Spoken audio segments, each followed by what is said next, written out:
네, 먼저 기도하고 말씀 나누겠습니다.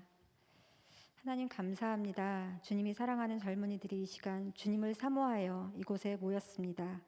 이들에게 부족한 저의 모습은 감춰주시고 하나님의 하나님 되심이 드러나는 시간으로 삼아 주옵소서. 예수님의 이름으로 기도드립니다. 아멘. 마스크를 좀 벗겠습니다.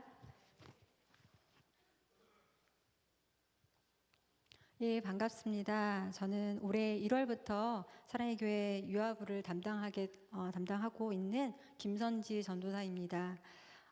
존경하는, 몇 번 보지는 못했는데요. 진짜 존경하는 우리 김성훈 목사님이 저한테 기도원 부서에 가서 이제 말씀을 전하라, 마치 하나님이 말씀하시는 것처럼 저에게 말씀을 하셔갖고, 네, 무슨 뜻이 있으시겠지. 그리고 이제 순종하는 마음으로 이곳에 나왔습니다. 이렇게 이야기를 꼭 해달라고 하시더라고요. 아니, 농담입니다. 짧은 시간 김성훈 목사님을 만났지만 정말 자신의 맡은 사역보다 사람을 사랑하시는 분이구나. 정말 기도원 형제 자매님들을 사랑하시는 분이라는 것을 알 수가 있었습니다. 그래서 기도원은 어떤 분위기일까 사실은 굉장히 궁금했어요. 여기 아무나 들어온 곳이 아니잖아요. 저도 처음 들어와 봅니다. 그래서 특별한 기회를 주셔서 너무 감사합니다. 오늘 저는 출애굽기 3장의 말씀을 같이 나누고자 합니다. 김성훈 목사님이 왜 출애굽기 3장이냐라고 물어보시더라고요. 오정현 목사님께서 이제 할아버지 오상진 장로님께서 어렸을 때 이제 오정현 담임 목사님과 오정원 목사님에게 현이는 모세같이 되고 정호는 다윗과 같이 되라 이렇게 말씀하셨다고 하는데, 이제 오정현 목사님처럼 이제 그런 분이 모세 이야기를 하면 좀 그럴듯할 것 같은데, 저같이 이렇게 왜소한 여자 전도사가 모세 이야기를 한다고 하니까 매칭이 안 되긴 하죠. 무슨 이야기를 할지 궁금하시죠? 네, 제가 이 출애굽기 3장을 본문으로 선택한 거는 여러 가지 이유가 있지만 사실 가장 큰 이유는 나이 때문입니다. 모세가 이 출애굽기 3장에서 몇 살이죠? 예, 80. 네, 제가 80이라는 얘기는 아니겠죠? 네, 지금까지 아마 살아온 만큼 더 살아야 아마 80이 될 것 같아요. 우리가 80이 되면 어떨까요?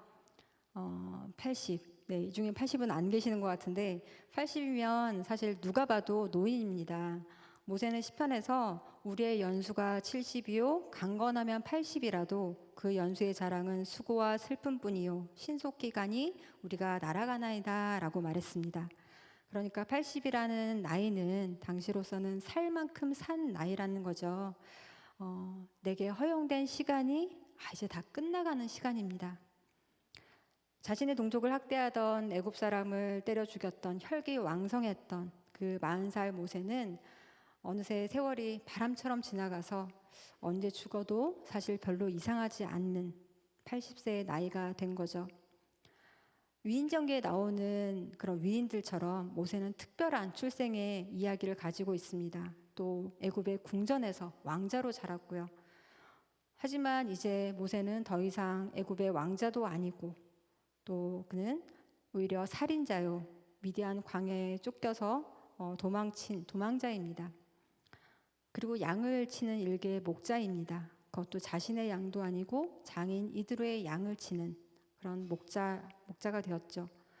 모세하면 우리 머릿속에 떠오르는 이미지가 어떤 건가요? 정말 위대한 이스라엘의 지도자, 홍해를 가르고 이스라엘 백성을 출애굽시켜서 가나안 그 광야를 지나서 가나안 약속의 땅으로 인도한 위대한 지도자입니다.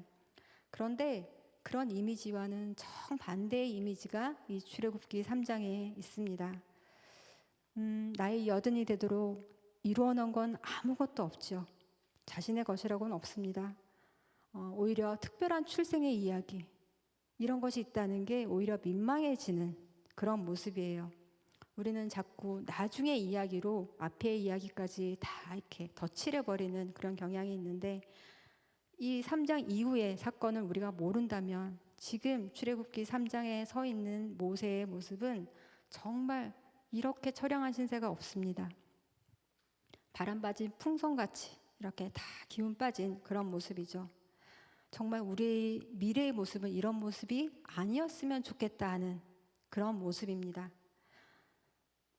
모세는 장인의 양을 치다가 호렙산에 올라갑니다. 호렙이란 말이 황무한, 척박한이라는 뜻이에요. 폐허 같은 곳이죠. 모세의 상황과 또 모세가 지금 서 있는 이 배경이 얼마나 잘 어울리는지 모릅니다. 좀 슬프죠. 그런데 모세는 거기서 이상한 장면을 하나 목격합니다. 불이 붙었지만 타지 않는 떨기나무가 그의 눈을 사로잡습니다. 불 뭐 이렇게 타는 거 얘기하면 안 되는데 이런 거 갖고 농담하면 안 되는데 죄송합니다. 네, 불이 붙으면 타죠. 컴퓨터도 초콜릿처럼 녹고요. 쟤만 남기고 다 타버립니다. 그런데 그게 당연한데 이 떨기나무가 안 타는 거예요. 떨기나무가 이상한 걸까요? 불이 이상한 걸까요? 하나님은 모세가 거기로 다가오는 것을 보십니다. 그리고 모세를 부르시죠. 모세야, 모세야. 이리로 가까이 오지 말라. 내가 선 곳은 거룩한 땅이니 내 발에서 신을 벗으라. 그리고 하나님은 초대를 하십니다. 그리고 하나님은 자신을 소개하시죠. 나는 내 조상의 하나님, 아브라함의 하나님, 이삭의 하나님, 야곱의 하나님이라. 이야기를 듣고 모세는 무슨 생각을 했을까요? 아, 맞다. 어머니 요게벳에서 들었던 그 하나님이시구나. 아마 모세는 그분이 누구인지 또 어떤 분인지 기억해 내었을 겁니다. 그리고 하나님은 이제 왜 그를 부르셨는지 이제 본론으로 들어가시죠. 하나님은 애굽에 있는 이스라엘 백성의 고통을 들으셨고 애굽의 압지하에서 그들이 부르는 짓는 것을 들으셨다고 했습니다. 모세를 부르시기 전에 이제 앞서서 2장 마지막을 보면은요.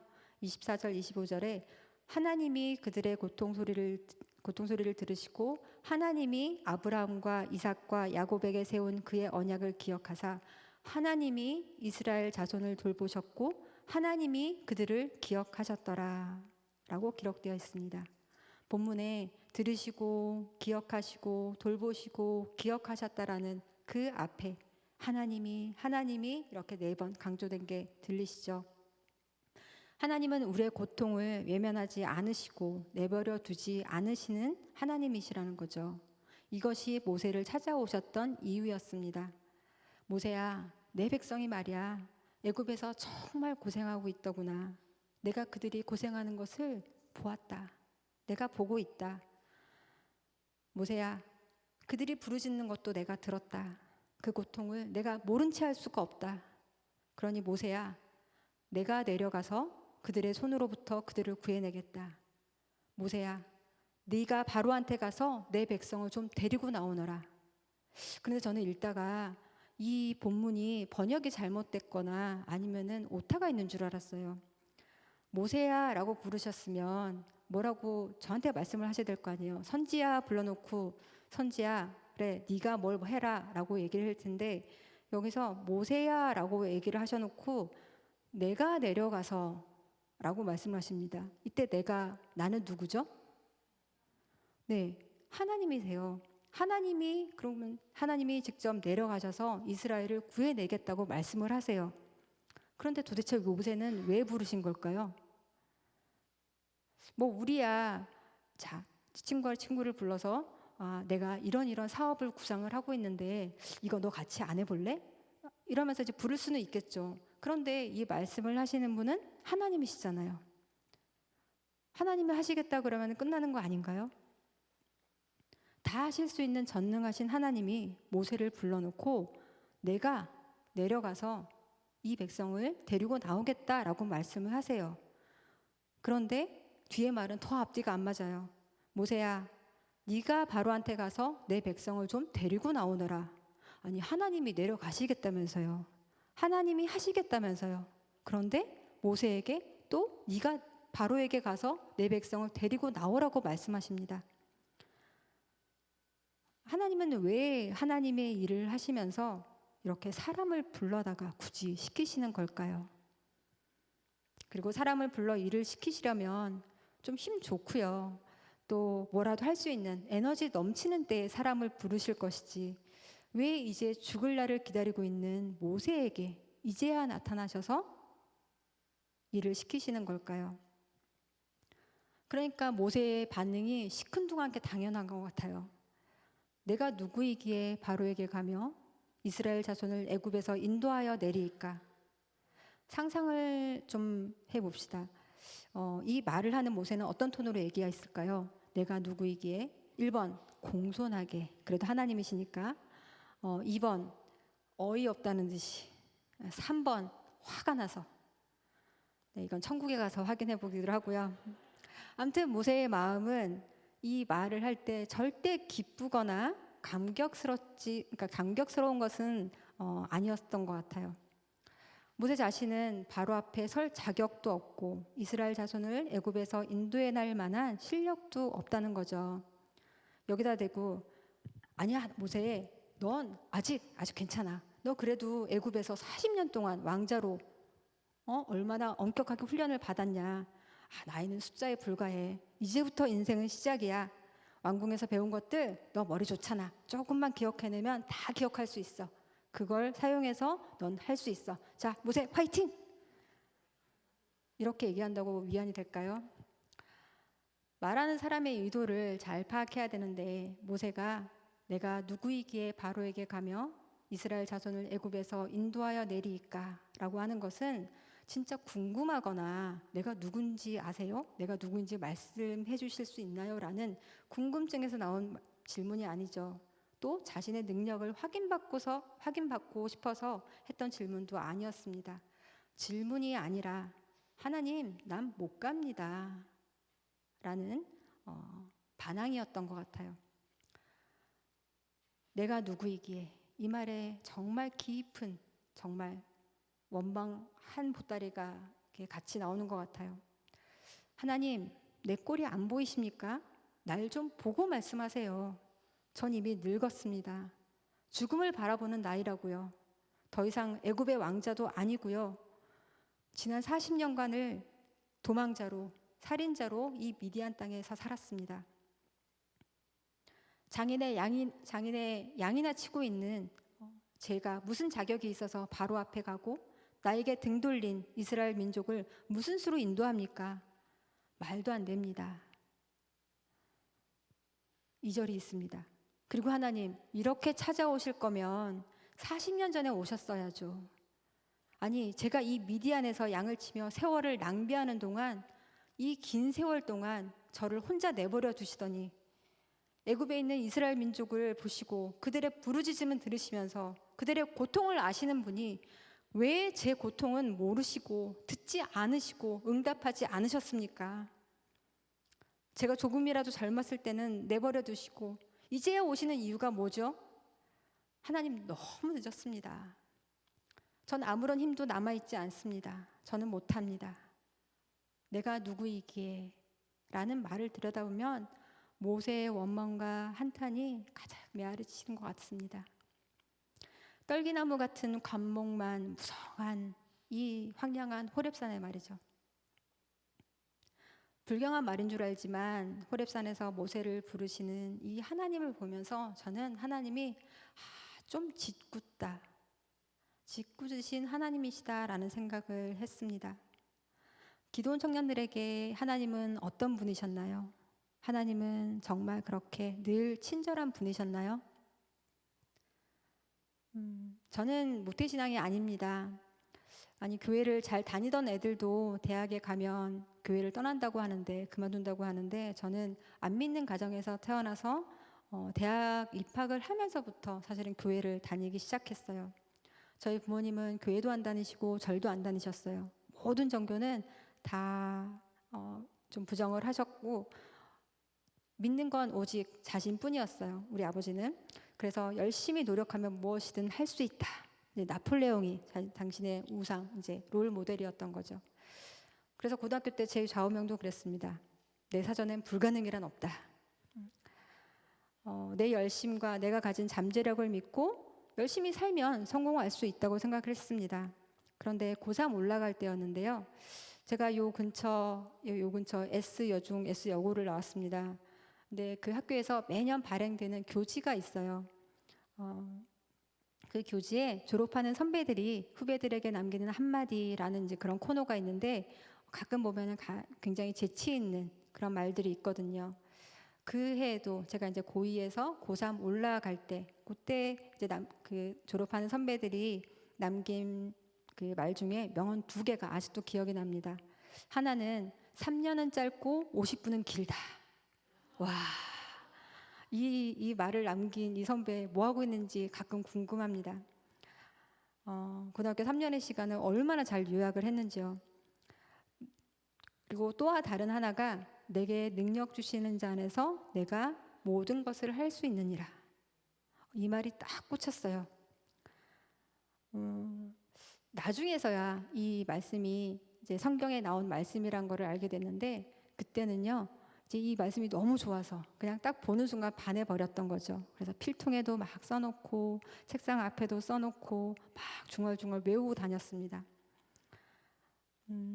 그리고 학교 가는 길에 교회가 두 개가 있었어요. 남서울교회와 신만포교회. 그 사이로 이제 제가 학교를 갔는데, 교회를 지나가면서 그 말씀을 이렇게 외우다 보니까, 그래, 그런 능력을 주시는 분이라면 저 하나님쯤은 되지 않을까라는 그런 막연한 생각을 하게 되었던 것 같아요. 그렇게 고3 1년 동안 이 주문을 보면서 열심히 이제 공부를 했고 정말 힘을 얻었습니다. 근데 이 주문이 효력이 있더라고요. 그래서 정말 열심히 공부할 수 있었고요. 제가 원래 고2 때까지 학교에서 제 별명이 소공녀였어요. 소중한 공부 시간에 잠만 자는 여자.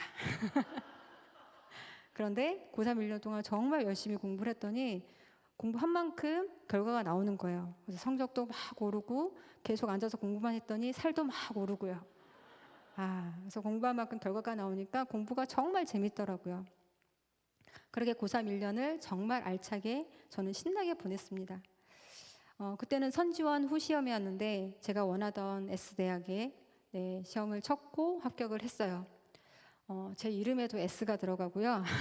지금도 S 교회에서 사역을 하고 있고 아마도 S 라인이 아닐까라는 생각이 드는데 네, 아무튼 그 전까지는 교회에 대해서 굉장히 비판적이었던 제 마음이 어느새 그렇게 열렸던 것 같아요. 그래서 고등학교 3년 내내 저를 쫓아다니면서 전도를 하던 친구가 있었는데, 그 친구를 따라서 이제 학력고사 발표, 그러니까 대입시 발표가 나와서는 난 후에 그 친구를 따라서 교회를 다니기 시작했습니다.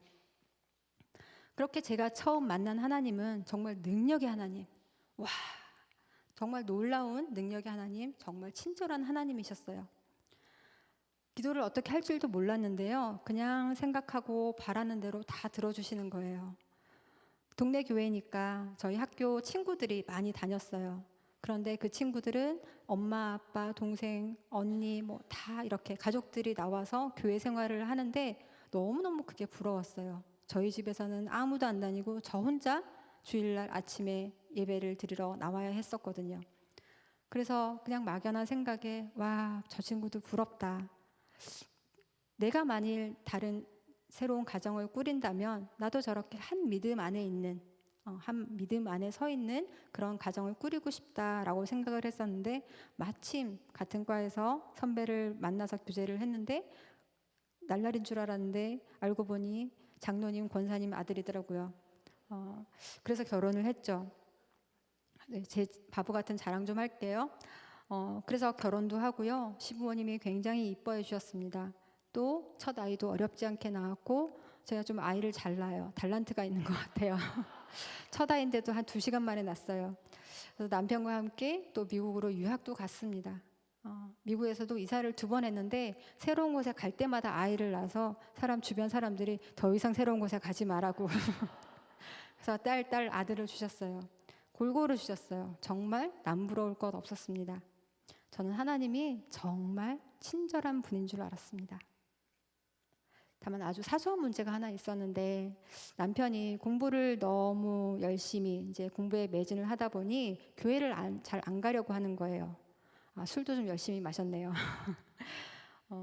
그래도 계획에도 없던 이 막내는 사실 계획에 없었던 아들이었는데, 아들을 얻게 되면서 세상이 내 계획대로 되는 건 아니구나 라고 조금 겸손해져서 그때부터 이제 교회도 제대로 나가고 구역 모임도 나가고 이제 신앙생활을 조금 시작하는구나 하는 때였어요. 그럭저럭 남편의 학위 논문도 이제 마무리가 돼가고 이제 1년만 있으면 적어도 1년 후에는 한국에 돌아갈 수 있겠구나라는 생각을 해서 밥 먹을 때마다 우리 애들 학교는 어디로 보내지? 교회는 어디로 갈까? 막 이런 얘기를 하고 있을 때였습니다. 그런데 하루는 남편이 배가 아프다면서 아침에 못 일어나는 거예요. 근데 평소에도 장이 안 좋았어요. 그래서 또 그런가 보다 했었죠. 뭘 잘못 먹었나 했는데 사흘을 그렇게 누워 있길래 응급실에도 가자라고 했더니 그 정도는 아니라고 누워 있더라고요. 그런데 사흘째 되는 날 새벽 한 2, 3시쯤 됐을까요? 저도 아이들 재우다 잠들었었고 그런데 무슨 소리가 나서 나와봤더니 남편이 막 비틀거리면서 헛소리를 하면서 막 여기저기 부딪히고 그러는 거예요. 그러면서 문을 열고 밖으로 나갔습니다. 학생 아파트 앞에 있는 풀밭에 그냥 털썩 누워버렸죠. 근데 제가 그 장정을 끌 힘은 없었고 소란한 소리를 새벽에 이제 나는 소란한 소리를 듣고 옆 아파트에 있던 사람이 나와서 그걸 보고는 이제 구급차를 불러줬어요.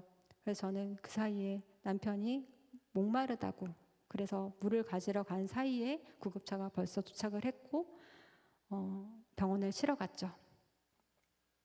저는 자고 있던 아이들을 이웃집에 이제 깨워가지고 좀 부탁을 드리고 제 차를 몰고 운전을 하면서 그 구급차 뒤를 따라갔습니다. 하나님, 저 사람 살려주실 거죠? 하나님, 드디어 하나님이 일하시는 때군요. 저 사람 이렇게 신앙생활 대충대충 했는데 이제는 하나님께서 저 사람 정신 차리게 해서 제대로 쓰시려고 지금 이러시는 거죠. 그런 기대를 가지고 정말 두려움보다는 그런 기대를 가지고 덜덜덜 떨면서 운전을 해서 병원에 도착했습니다. 병원에 도착하자마자 응급실에서 사람들이 남편 가슴에 막 이렇게 패드를 붙이고 그 제세동기로 심장에 충격을 줘서 막 이렇게 하더라고요. 근데 얼마 한 5분, 10분 했을까요? 그거 떼는 거예요. 이제 살았나 보다. 이제 남편 산 거죠. 정말 제가 그런 드라마 같은 상황에 놓일 줄은 정말 몰랐습니다. 나중에 부검 결과를 받았어요. 맹장에 염증이 생겼는데 그게 이제 슬슬 터져서 복막염이 되었던 거예요. 겨우 맹장염으로 사람이 죽어? 너무 어이가 없었어요. 드라마에서나 나오는 일인 줄 알았는데 정말 죽음이 내 가까이 있었구나, 바로 옆에 있었구나 라는 생각이 들었습니다. 참 안타깝고 또 황당한 이런 죽음에 많은 분들이 함께 슬퍼해 주고 또 기도해 주시고 위로해 주셨습니다. 남편이랑 아이들 키우면서 참 많이 싸우기도 했거든요. 남편이 내 옆에 없으니까 그제서야 내가 이 사람을 정말 많이 의지하고 있었구나. 어쩌면 내가 하나님보다 더 사랑하고 있었구나 싶더라고요. 그러면서 내가 발 딛고 서 있는 그 바닥이 완전히 다 무너지는 듯하고 나를 보호해 주던 그런 울타리나 벽들이 와르르 다 무너지는 그런 느낌이 들었습니다. 폐허 위에 이제 서 있는 정말 그런 느낌이 들었죠. 그때 아이들이 10살, 8살, 4살 이 세 아이들을 데리고 어떻게 살지? 남편은 죽었는데 저는 살궁리를 하고 있더라고요. 하지만 아무런 생각이 나지 않았어요. 참 긴 밤을 보냈습니다. 그런데 그때 빌립보서 4장 13절 말씀이 다시 들려오더라고요.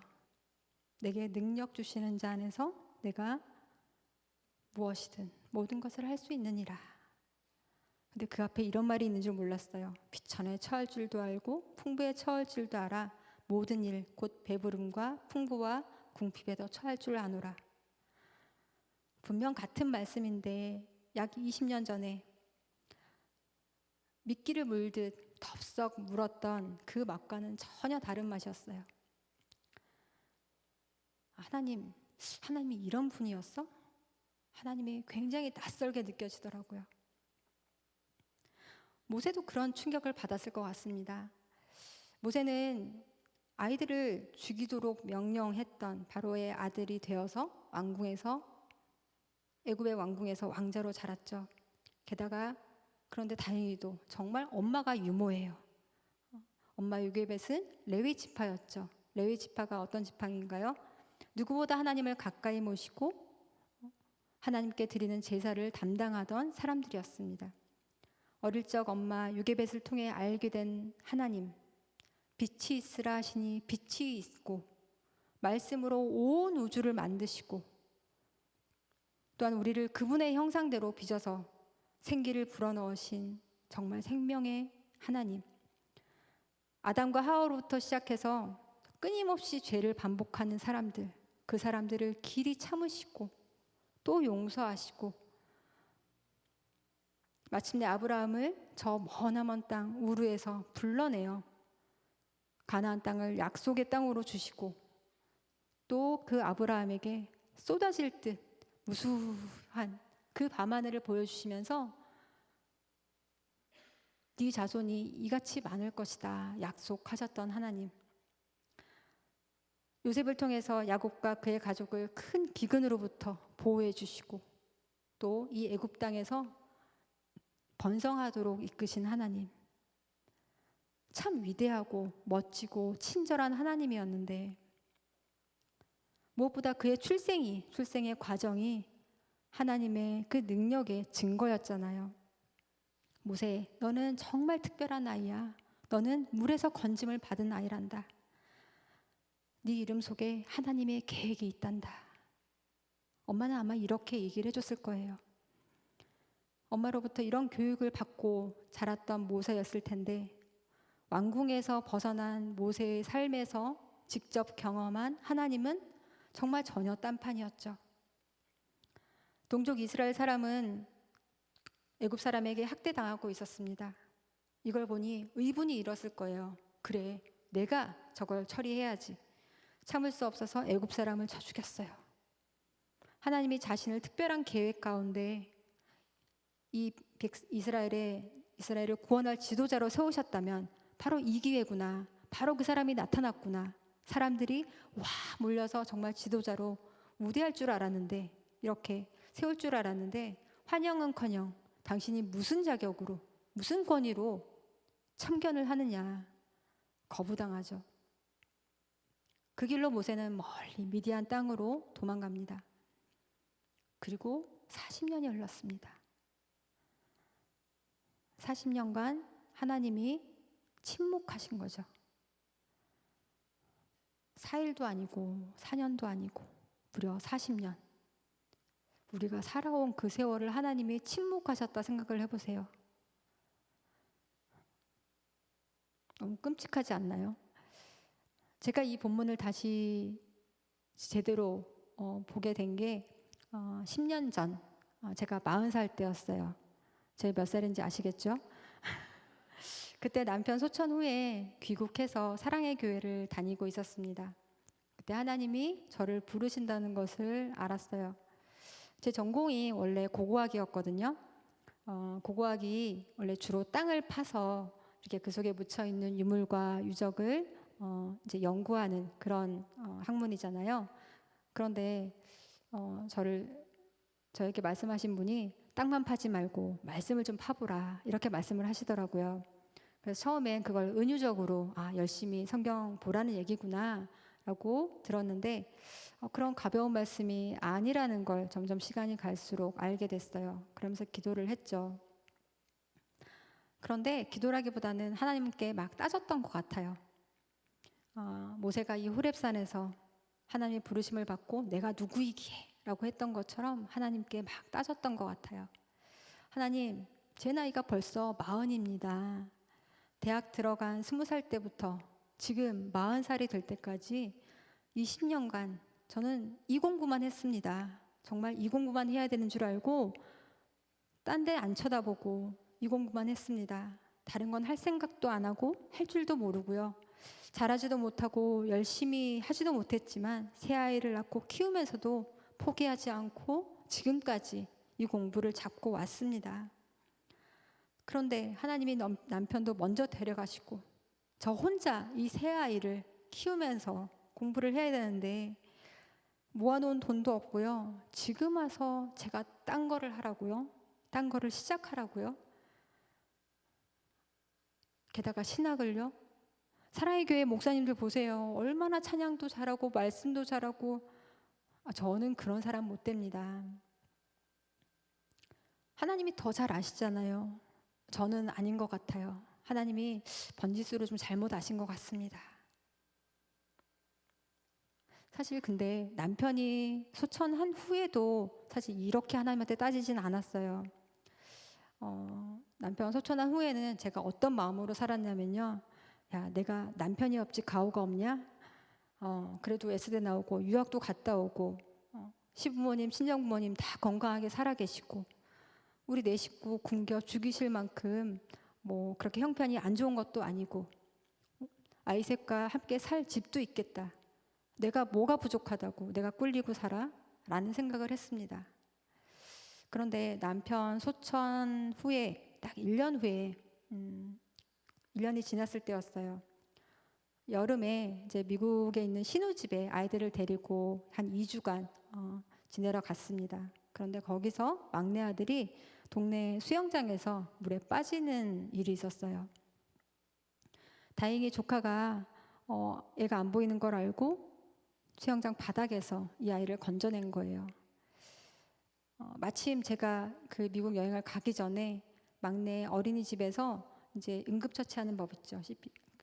그거를 이제 좀 훈련을 받고 가갖고 그게 생각이 나서 막 응급처치를 했더니 물을 토해내면서 막 울더라고요. 다행히 목숨은 건졌습니다. 생명의 지장이 없었지만 어쨌든 그 구급차가 와가지고 아이를 실어가면서 혹시 얼마 동안 이 물에 잠겨 있었는지 모르니까 폐에 혹시 물이 들어갔을 수도 있다. 그래서 검사를 해봐야 된다. 그래서 하루 동안 이제 검사를 해야 되는데 그 병원이 여기는 없고 저기 샌디에고에 그게 있다는 거예요. 근데 거기를 헬리콥터를 태워 가더라고요. 아십니까? 그 에어 앰뷸런스.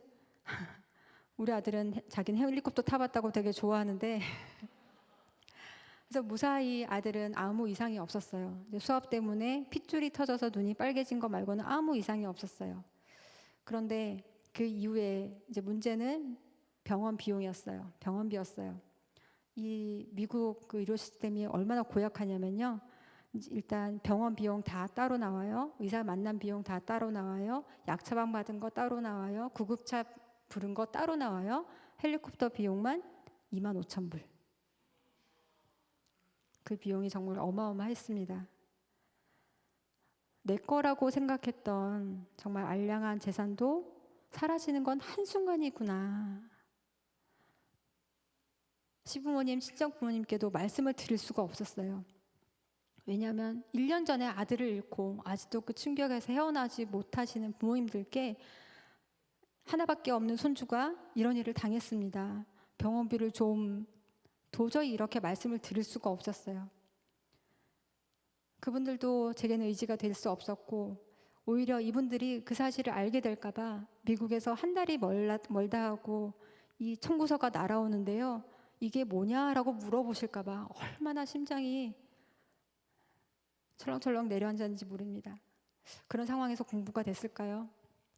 실력도 능력도 없고 경제력도 없는 제 자신이 너무너무 한심해 보였어요. 나를 보호해주고 내가 서 있을 수 있도록 받쳐주던 모든 게 사라져버린 것 같았습니다. 미디안에서 나그네가 되어서 40년 세월을 보내고 장인 이드로의 양이나 치고 있는 이 모세처럼 아무것도 이룬 것 없고 희망도 없고 모세는 그때가 80살, 저는 40살 삶의 밑바닥 나이였죠. 그때 하나님이 저를 신학을 하라고 부르신 거죠. 그 하나님이 반가웠을까요? 그런데 그거 아세요? 이 호렙산을 모세는 하나님의 산이라고 기록을 하고 있습니다. 왜 호렙산이 하나님의 산이죠? 물론 거기서 하나님을 만났으니까 하나님의 산이라고 부를 수 있겠죠. 그런데 모세는 기도하러 간 거는 아니었죠. 양을 치다 보니 호렙산에 간 거였고요. 거기서 하나님이 기다리고 계셨습니다. 그리고 막 불장난을 하시면서 좀 보라고 하신 거죠. 이 짓궂으신 하나님은 우리가 하나님 대신 의지할 만한 사람이며 돈이며 이런 것들을 다 숨겨서 가져가시는 것 같아요. 그리고 인생의 가장 밑바닥까지 주저앉히시고 벼랑 끝까지 밀어붙이셔서 우리가 정말 두 손 두 발 다 들 때까지 인생의 폐허 같은 그곳에 이를 때까지 그곳에서야 우리를 만나주시는 것 같아요. 남편이 죽기 전날 제가 애들을 재우면서 인터넷으로 설교를 들었는데 누가 하신 설교인지도 모르겠고요. 그때 인용되었던 시 한 편이 정말 아직까지도 기억이 납니다.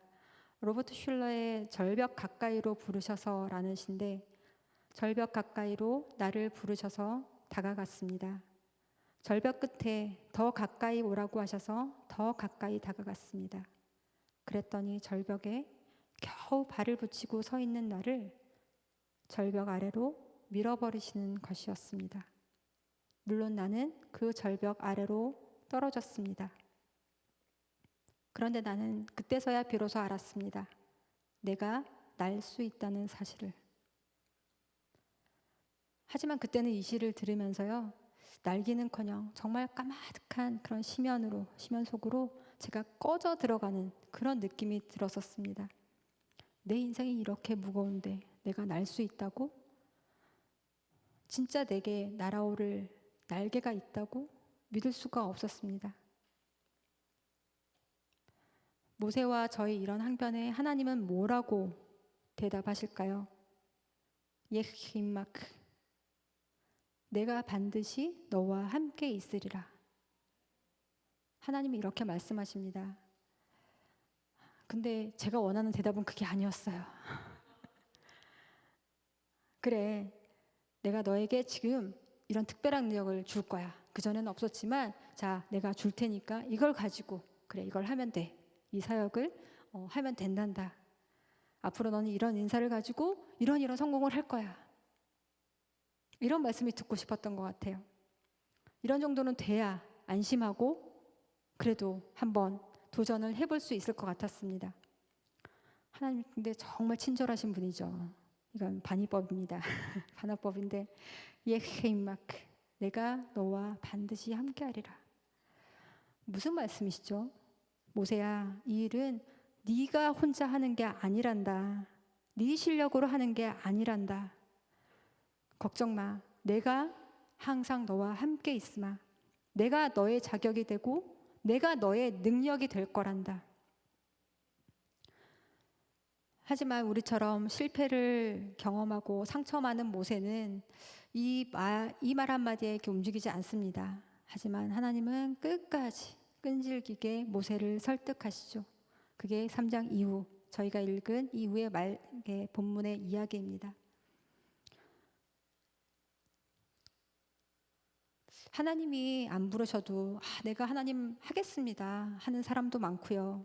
또 능력 좋고 실력 빼어난 사람도 많은데 하나님은 왜 힘들게 이런 모세를 사용하실까요?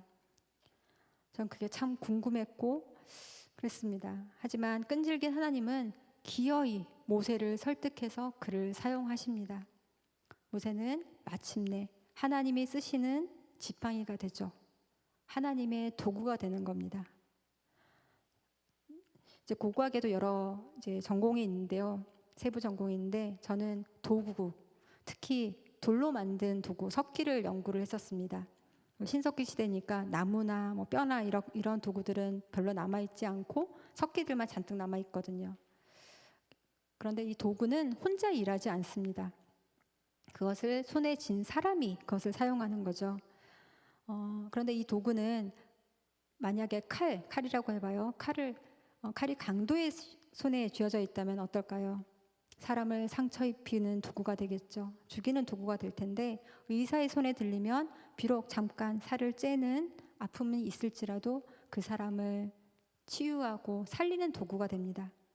그런데 도구가 혼자 설친다고 생각해 보세요. 그럼 호러물이 없죠. 끔찍하고 무섭습니다. 하지만 성실하고 선한 주인이 도구를 쥐고 일을 한다면 도구도 일을 하고 그 도구의 주인도 일을 하는 거죠. 이제 다시 제가 오해했던 출애굽기 3장 8절에서 10절을 읽어보면은요, 내가 내려가서 그들을 애굽인의 손에서 건져내고 그리고 그 지방에 데려가려 하노라. 그리고 모세에게 이제 가라. 이제 내가 너를 바로에게 보내어 너에게 내 백성 이스라엘 자손을 애굽에서 인도하여 내게 하리라. 도구의 주인의 관계를 생각하면 이 말씀이 이해가 되죠. 하나님께서 내려와서 이스라엘을 출애굽시키십니다.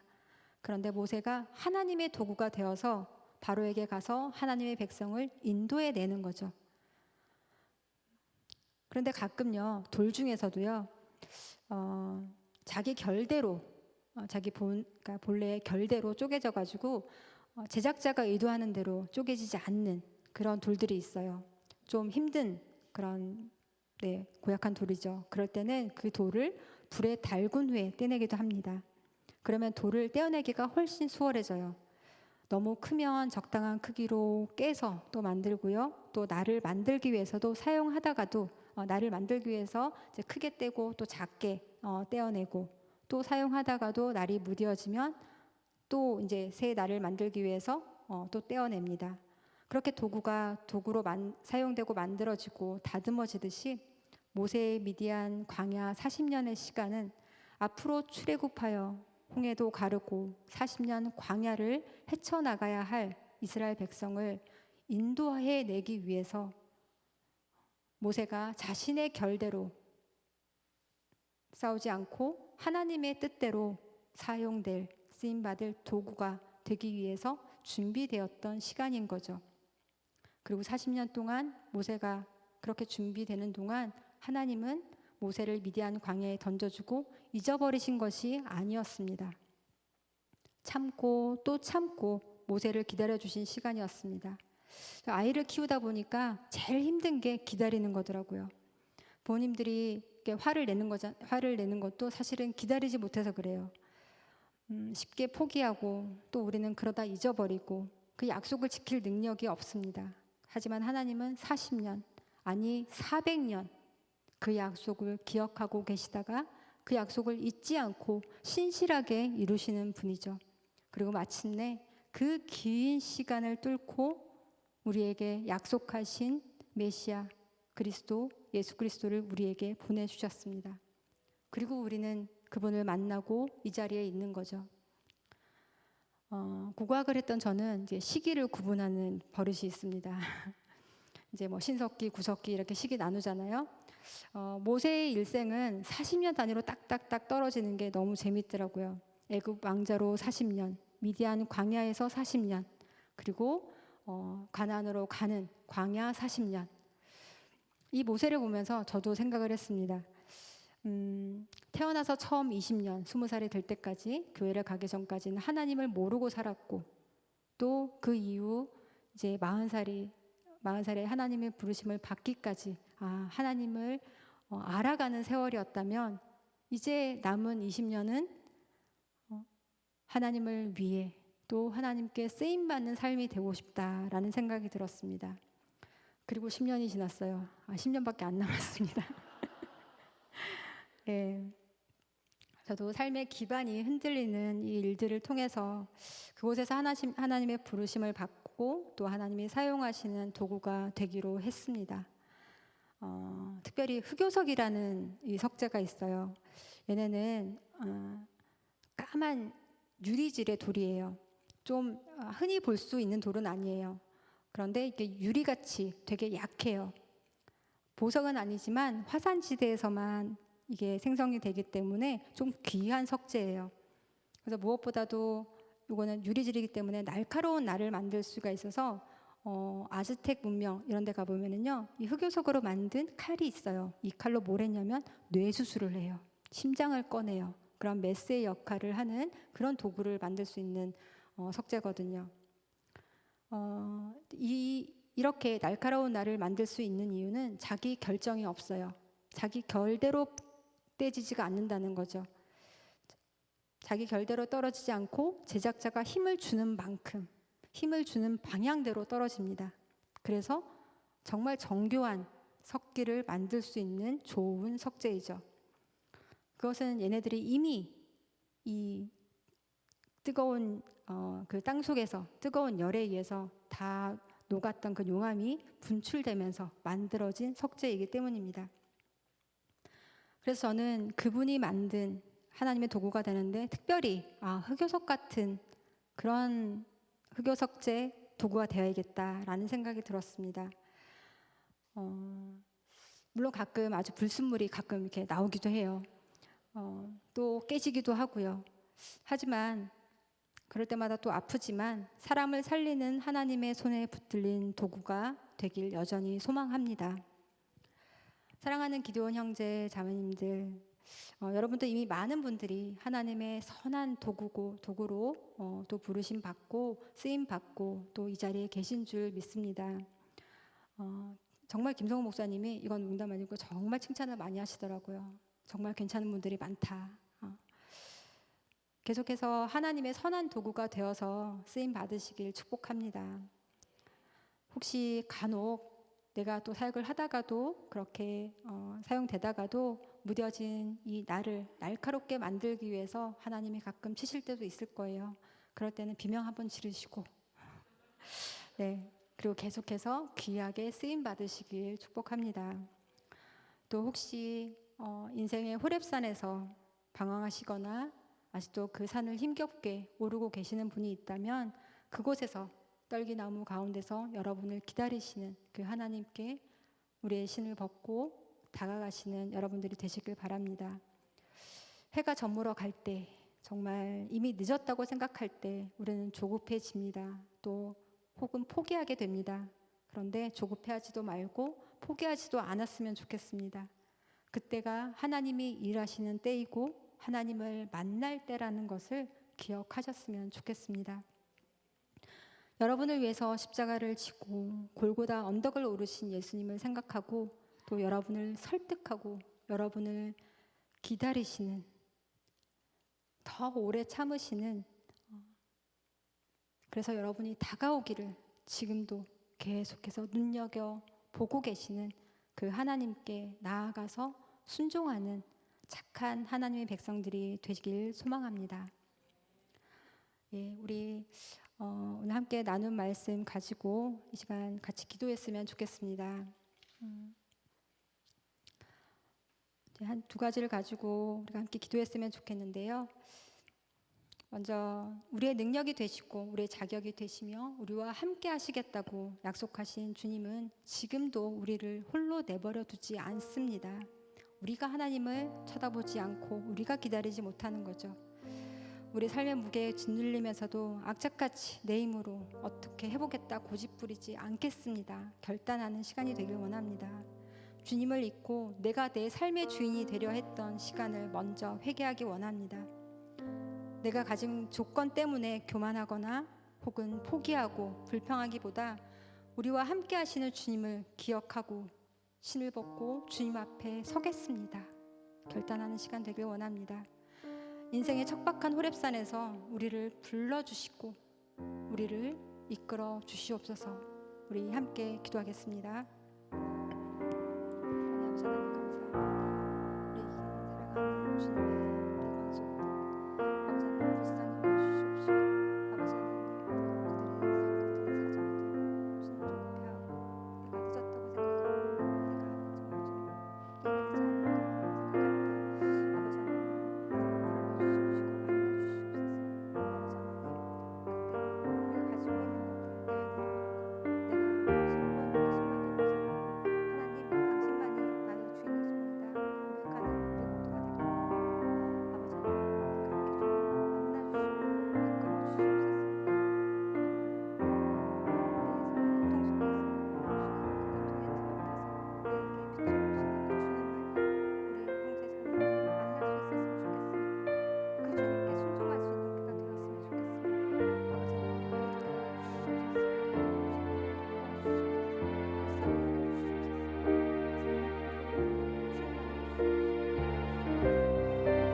우리가 또 기도하길 원합니다. 죄와 사망으로부터 우리를 구원하시는 그 사역에 우리를 초대하시는 하나님의 초청에 내가 누구이기에 라며 원망하고 불평하지 않는 우리가 되기를 원합니다.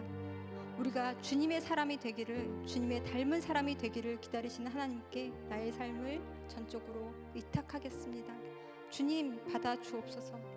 기꺼이 그 시간을 견디어 마침내 주님이 쓰시기에 합당한 사람이 될 수 있도록 주님 도와주시옵소서. 주님의 선한 도구가 되겠습니다. 결단하는 이 시간 되겠습니다. 함께 기도하십시다.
우리의 참 주인 되신 하나님, 이곳에 모인 하나님이 사랑하시는 형제 자매들, 그들의 삶 속에서 역사하시고 또 일하시는 하나님을 찬양합니다.